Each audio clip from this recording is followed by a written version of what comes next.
Before today's topic, a quick disclaimer. The stories and data we share come from the states that we practice in and the experiences we personally had, which can differ greatly across our country and certainly the globe. This is not a professional advice show, so get comfy and let's discuss death.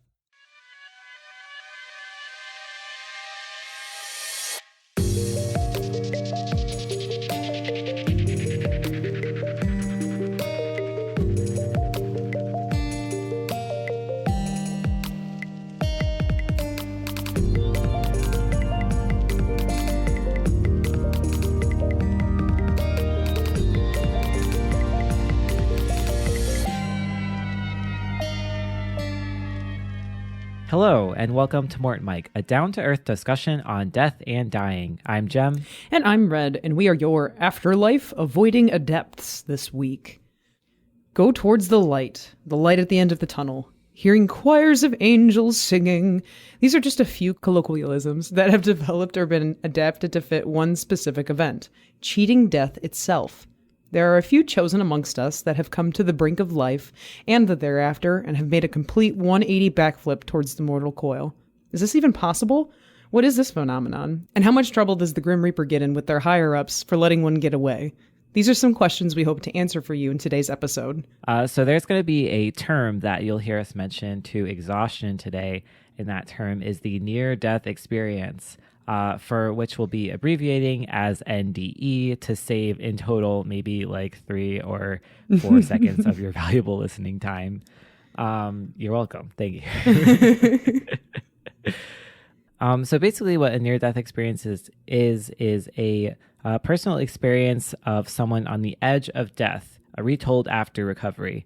These incidents often share similar features and themes between unrelated persons, though they vary in time, space, age, religion, culture, all of that stuff. So common motifs of these near-death experiences, or NDEs, remember, include but are not limited to a sense of detachment from the physical self, like kind of like an out-of-body experience, seeing a light or a tunnel, and a sense of peace and calm and warmth, even a loss of the fear of death. The situations that spur on NDEs occur most frequently in cases of traumatic injury, life-taking scenarios, surgery, accidents, combat, and even childbirth, I came to find during research. Oh, wow. We have a surprising amount of accounts from our friends that have experiences of their own to share on this topic. And I had heard of NDEs before, but I never realized it affected so many people that I knew personally. So we'll definitely be peppering those in as we delve deeper in this episode. But before that, have you yourself ever experienced an NDE, Jem? I have not. I am like an extremely paranoid person, so I'm pretty careful when it comes to like life-risking maneuvers. But no, I have not experienced a near-death experience before. We did have a previous episode in which we talked about our perspectives on our own mortality, and this was like an early days episode, so don't go listen to it because it's kind of crusty, but it did not age well. Did not age well, but I did talk about a point in my life when I was suicidal and experienced suicidal ideation, which I feel is a little similar in a sense, but definitely not the same. And myself, neither. I have never experienced anything like this. Kind of happy I haven't. As we'll get into later in the episode, it can be a lot. So, I thought a nice little side note to start with, because every time I research, this always happens. I ended up going down a bunch of rabbit holes and found a lot of related content that I'd never heard of. So something in the same vein as NDEs are DRSEs, and these are death-related sensory experiences. This is something potentially experienced by people who are nearing death when they hallucinate these deathbed visions of witnessing or feeling predeceased loved ones or angels visiting them. And this usually has like a comforting message or connotation that comes with it. And the big difference between these two phenomena is that DRSEs happen during conscious moments. It's not like an out-of-body thing. And many of these happenings are shared with loved ones and nurses overseeing them that's in this imminent death state. These DRSEs can be calming and reassuring to those who are imminent, and it can ease their anxieties of passing on into the next phase of life or death.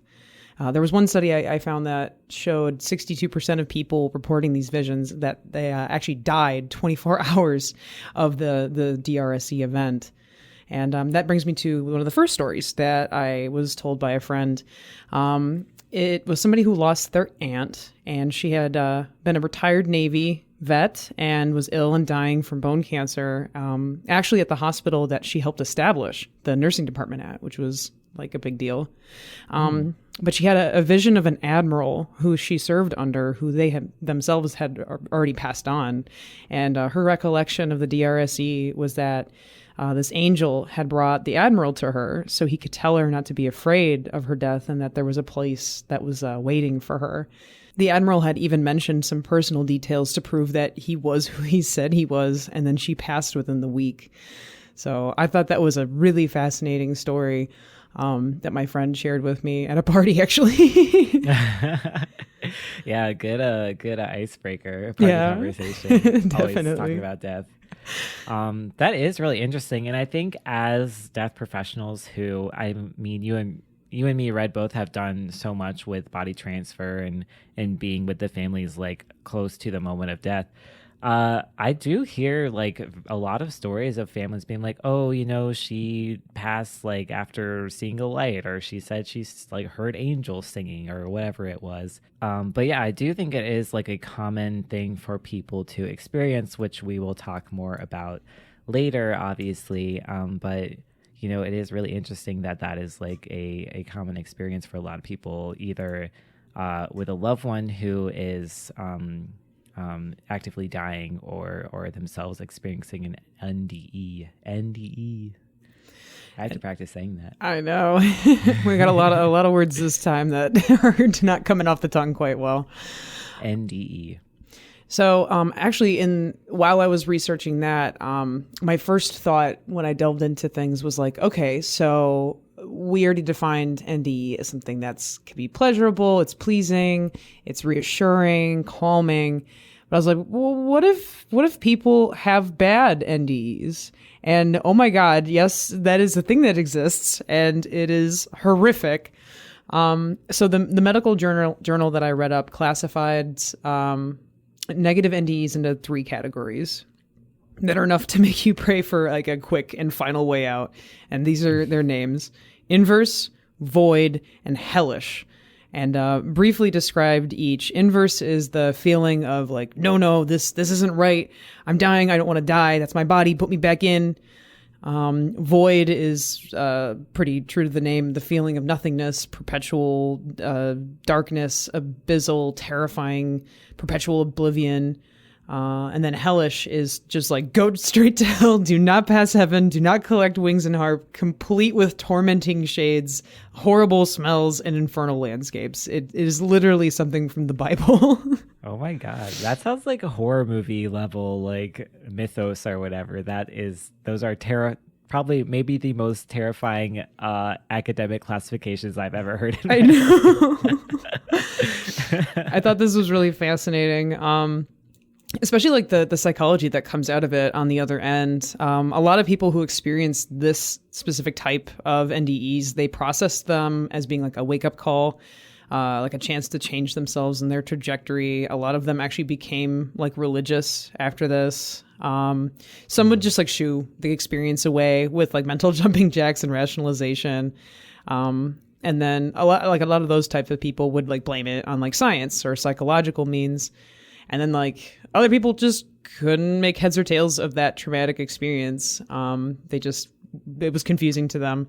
So the previous 2 methods just don't bring a sense of meaning to what people went through. And like, it was more confusing than anything. They weren't able to come away with anything from that experience. So I thought that those were more so than like good NDEs. Bad NDEs definitely made people like change their ways, if you will. Yeah, I mean, I guess it can be said for both of them, but yeah, if you like are dying and then going to hell, I can imagine that would make you want to change your mind about some like behavioral decisions that you've been making in your life. Oh, definitely. Especially, I'll talk about it a little more later, but some of the things that people were seeing was just like, oh, sweet baby Jesus. Like it was bad. So there's actually a really accessible piece of media that if you're interested in this kind of stuff, you can kind of go watch at your fingertips. Netflix has a series that is called Surviving Death. And this is a 6-episode mini-series, but they cover topics such as like near-death experiences, mediums, like contacting the dead, or any sort of like spirit sort of activity. Obviously, they bring in a lot of research. They bring in a lot of experts. I do think it's really accessible, and it really kind of explains what's going on. And they also have some really cool stories, just like personal experiences that people share during the episodes and stuff like this. I think the first episode is actually on near-death experiences, and it talks about these visions that people are having. There was one story where a woman was like whitewater rafting, and she got stuck over a waterfall or something, and she was underwater for like 20 minutes or something like that. And she saw everything, and she remembers it and was like kind of like a spectator from above. And she had some like, I don't want to say like come to Jesus, but she had some sort of like higher power interaction, and she came back to life. And she was previously like a doctor or like a professor or something like this. And she's like, I was never religious, and, you know, just very like interesting things that people have experienced. And I think Netflix presents it in a really nice way. So if you are interested in this and you want to like hear some more cool stories, like in a sort of like theatrical way, obviously, because they have like reenactments, I really did like it. I think it's very interesting. I hadn't heard about that until you brought it up. That's really cool. I'm definitely going to add that to my list. Yeah. And, you know, they have other episodes about other stuff. And I think they even cover like reincarnation, which is kind of like a branch off of this in a way. But yeah, I would definitely recommend checking that out.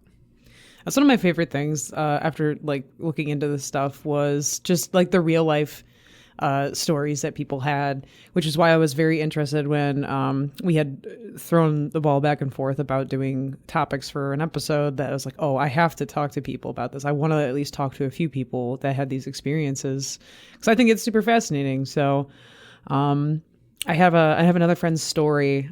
This friend was drowned by their cousin at 5 years old. Oh my gosh. So that's a great start there. Kids are terrifying. Yeah, I know. Never trust anybody below your knee. So I'm just going to read the exact like quotations from my friend. At first I was scared and couldn't breathe. Then I saw a light and then darkness. I felt warmth and at peace, no pain. It was like my whole body was hugged all at once. Then my uncle had resuscitated me, which coming back hurts worse more than the dying. It felt like I was being pulled back into my body. My lungs were on fire. My nose and eyes throbbed. I had a headache. They brought me to the hospital to get checked out. No religion could explain what happened to me until I took a class on death and dying. It felt so good not to feel like I was crazy with others who had similar experiences. I think honestly that's probably like my scariest method of dying too, is drowning. So like to go through that and then come back is just that's wild to me. Yeah. And I've, you know, again, there's been so many very similar experiences, like, because everything is on Reddit and people share everything on Reddit. I was actually looking at Reddit before this episode, and there is like a thread of people who have had near-death experiences due to drownings, because it is an extremely traumatic and scary way to go, and it happens slow, honestly. So you can imagine that there is time, whatever that means, quote unquote time, to have these experiences. And it's just crazy. It's the same, like, you know, feeling warm, feeling at peace, you know, kind of an outer body experience. So a question that I had as I was going through all of this, I'd like to think that I asked the same questions that you guys probably are thinking on the other side of this podcast as well. And it was, do atheists have NDEs? And so this kind of hinges off of what I had mentioned before. But one of the interesting examples I found of this was that aforementioned medical paper on the negative NDEs. There was an atheist university professor that experienced one of the hellish types of NDEs. And in his visions, after his intestines had ruptured in real life, he was experiencing being maliciously torn apart by monstrous beings in his NDE. And he actually ended up going on to leave university, and he started seminary. Wow. That's so interesting, though, because wouldn't you think your intestines rupturing, that's like extremely painful. Do you think that the amount of physical pain that your body is experiencing would like influence this sort of event that is happening? Like maybe that's why he felt this way, or why he experienced an NDE of that sort? Oh, I definitely think that there's a lot of different things that would impact an NDE, and I absolutely think that like the real life thing that's happening would definitely pour over into that. Definitely. I know, but that's like, we can talk more about this later, I'm sure, but that's just like my views on it, myself, and we're going to talk more about religion in a minute here, but I don't really subscribe to any certain religion, and I'm a very scientific person. I am not atheist. I feel like I am a more anti-theist, which is just against organized religions in general, but I look at all of these experiences as like that was like a weird like body experience. Like how cool. Like yeah. If you're an atheist, I don't see why being an atheist would kind of keep you from having these experiences. So I agree. We'll get into it more later for sure, but I definitely think our minds and bodies are extremely connected. I can't wait to talk about this at the end. I just keep wanting to mention it. There's so much good stuff to talk about here. Well, first we can start with talking about how NDEs differ across certain religions. The one cool thing that me and Red have kind of been seeing is that NDEs are happening across all different cultures and religions and timelines and eras, really. So they've been happening amongst a ton of people for a while. So based on a few of the articles that we found, NDEs seem to be taking form of one's religious and spiritual codes. So if you believe in an afterlife, you're very likely to see or feel something pertaining to that in your NDE. Many examples across religions, from Islamic, Judaism, Christianity, etc., they all fall in line with that previously held belief system. Atheists and agnostics are the outlier that sometimes they do see the conventional afterlife that is popularized by the masses, or just some grand and spiritual good vibes. And I definitely do believe that NDEs are linked to one's core beliefs and their lifestyles and things that you're exposed to.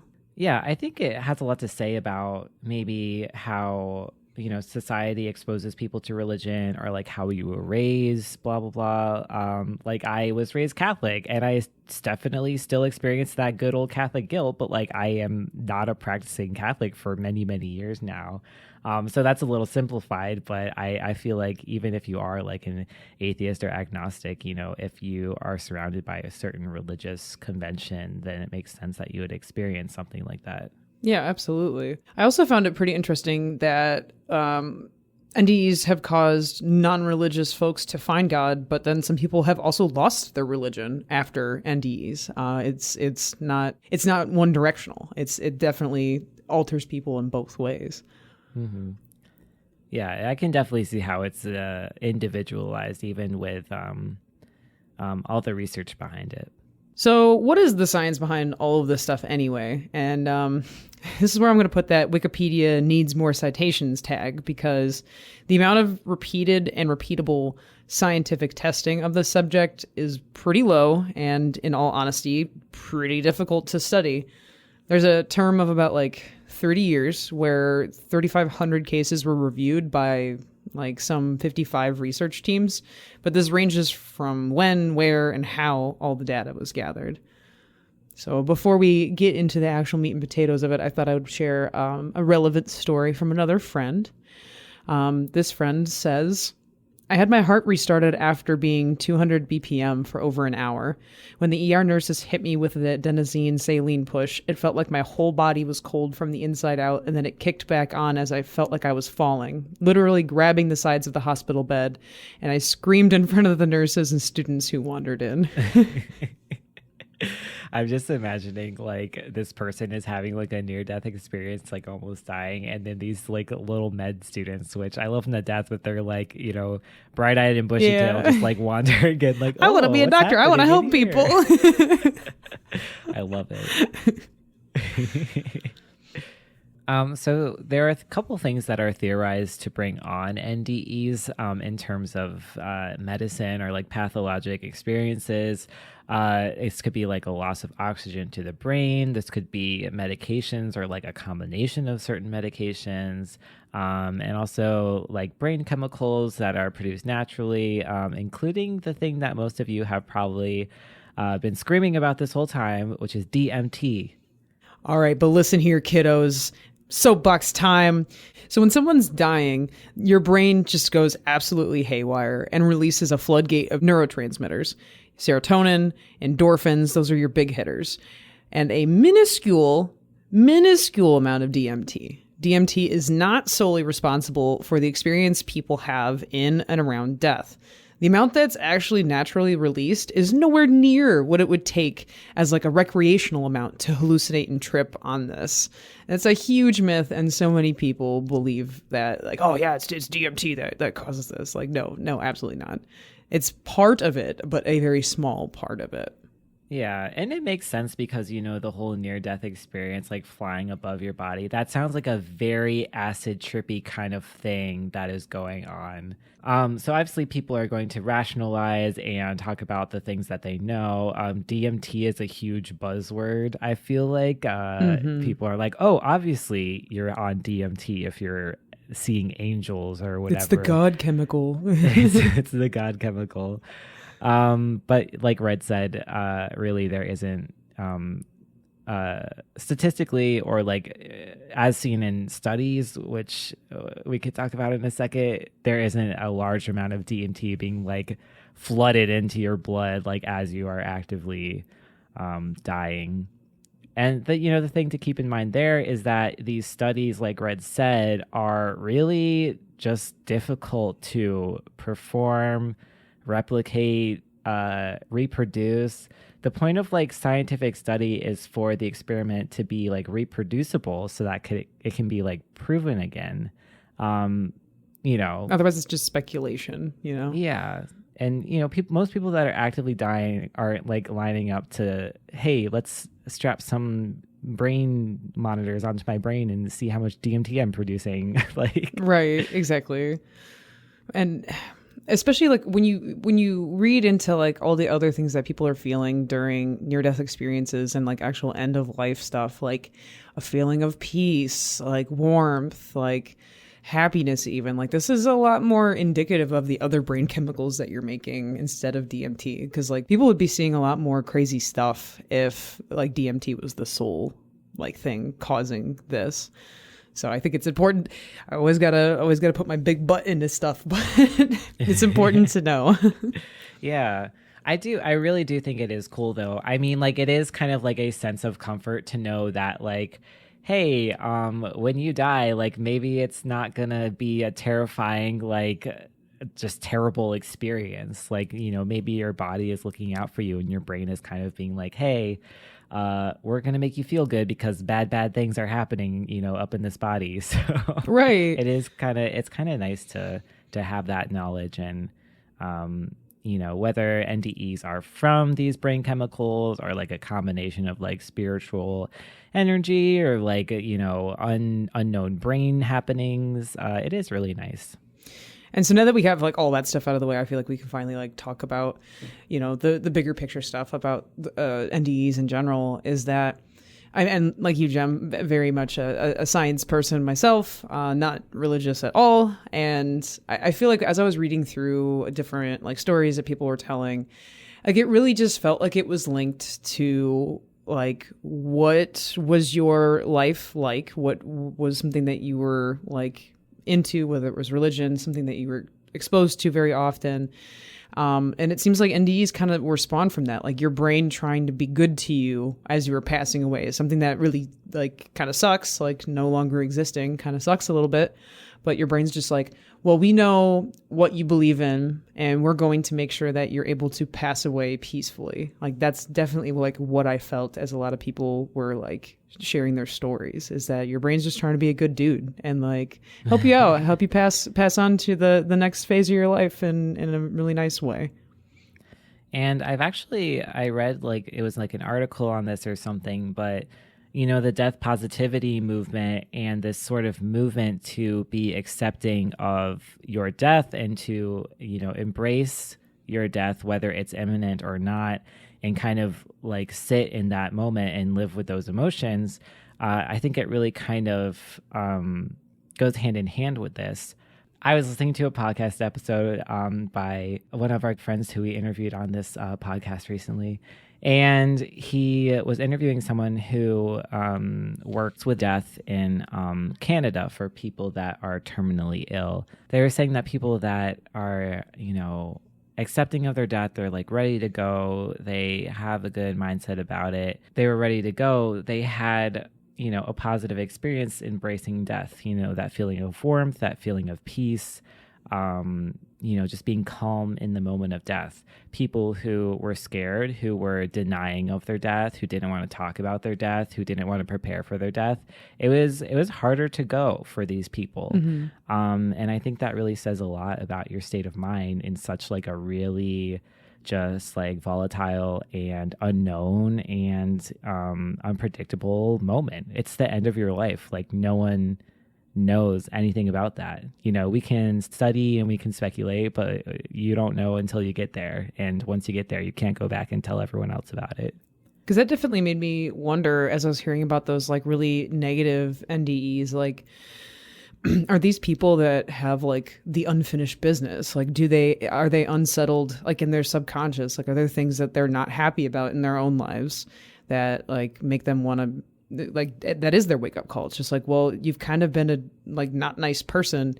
Like maybe you should be better because this is what could happen. Or like, oh, I haven't got to do everything I need to do or want to do, or I'm not where I want to be right now. Like maybe that's what influenced their NDEs not to be good, to be these bad ones. And I mean, they're lucky that they're some of the few people that actually get to come back and do something about it after they have these, but not everybody does. I really think it's important to embrace the end of life that we have, because you should be able to go with like no worries on your mind and just to slip away peacefully. But it definitely takes preparation. It takes this preparation to be ready to do that and to face it, which is hard. It's especially in today's society. It's hard. It's something that we're not familiar with. I would say even in instances of traumatic death, obviously no one wants to think like, oh, tomorrow I might get in a car crash and like die. I think that can kind of, you can kind of have a good mindset about that too, if that makes sense. Kind of like the saying, like, live every day like as it's your last. Yeah. But in a different sort of way. Obviously, like I'm not actively trying to die. But I think myself, like speaking for myself, I feel, besides the fact that I'm like surrounded by death every single day, I do feel like a certain acceptance that comes with, okay, like, yeah, something might happen tomorrow and I might not be here. I do feel like I live my life in like a way that's kind of reflective of that. Like I don't have any regrets, and, I work hard to do the things that I want to do, and just stuff like that. I'm right there with you. I've had one of like the more common questions I get asked when, I say I'm a funeral director. It's like, well, aren't you scared to die? Are you scared to die? Like, I'm like, nah, man. Like, I haven't been scared to die since I was a kid, because as I got older, I realized that myself. It's just like, well, what is fear of death? And for a lot of people, it's like, well, I didn't get to do everything I wanted to do. I don't feel fulfilled in the person I am today. And that's why I myself try to live every day like it's my last. Like, I'm pretty proud of what I've been able to accomplish so far, and I jam-pack my life full of things that make me happy. So I don't know. I don't know if I have all the answers, but Yeah, I know. And I thinking about it, I feel so privileged in the fact that, me and Red are able to feel this way and to be able to have lives that we're proud of and, no regrets or whatever. I know that's hard to achieve for so many different reasons for so many different people. But I definitely think there is also like a mindset there that can be achievable. You don't have to be like scared of dying at every turn of corner and every moment. And I think it's really just kind of like a mindset as well. Yeah, definitely practicing mindfulness, like in and of the word. Yeah. So I thought we'd wrap up today's episode with a very detailed personal experience shared by a friend.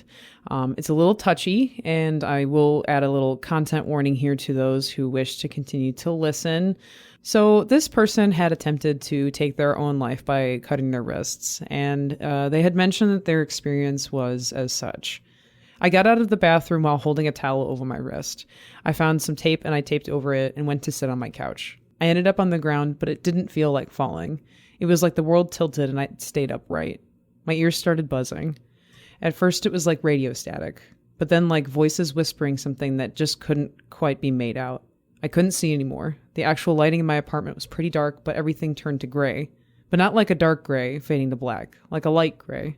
Like the color of a sidewalk that was just getting brighter and brighter, and the still constant buzzing or whispering. And I think I couldn't have slipped out of it or moved or tried to speak even if I tried. I was just lost in this bright gray buzzing, and I think I was very close to being dead. Just to kind of summarize the rest of their story, they were actually saved by their kitty nuzzling them into a semi-conscious state enough to be able to call an ambulance and get revived. And their final statement on this experience was, "I did feel like I got to the nothing that I kept thinking about that drove me there. The lack of color and the weird, indiscernible ambient whispering buzz that just felt like a void. Not good or bad or comforting or scary. I felt like I very much was slipping into nothing." Wow. I was really pleased that they were brave enough to share that with me. It was probably very hard to retell that, but I think it's important to be able to share stories like that too. Yeah, definitely. I do agree that the NDE, the near-death experience, is very individualized. And I think, a lot of people, even though these things are individualized, I think they can resonate and relate to a lot of people. So thanks for sharing that, Red's friend. Yeah, thank you. So what will influence the kind of NDE that you get? What determines the nature of your NDE? And can you life hack your near-death experience? Honestly, who knows? Saints have reported distressing NDEs, and prisoners have reported delightful ones. Lifestyle, religion, mental state, social conditioning, it's all a cocktail of all sorts of experiences and core values, and a million other little variables that make you, that amalgamate together to create your NDE. From everything that we've learned and heard and experienced researching for this topic, the only constant is that there is no constant. More studies need to be done, but it's hard to capture these moments to do so. So we'll just have to get by on working theories and sharing experiences for a while. And that's all this week on MortMic. We'd love to connect with you guys on our socials, so like, follow, and subscribe to us on Facebook, Twitter, and YouTube at MortMic Podcast. It would mean a lot to hear your feedback, so please tell us what you think in a comment and drop us a rating on whatever podcast hosting site that you use. If you have any suggestions on topics you'd like to hear about or burning questions that you might have about death, shoot us an email at mortmicpodcast@gmail.com. I also want to give a huge thank you to our friend Marcin for the use of his song titled Deputies of Death, which he produced just for our show. You can check out his Bandcamp at marcinmusic.bandcamp.com. Thanks, Marcin. And be sure to tune in the first Thursday of every month for some more casual discussions on death. Thank you guys so much for listening. This has been MortMic. Bye. Bye.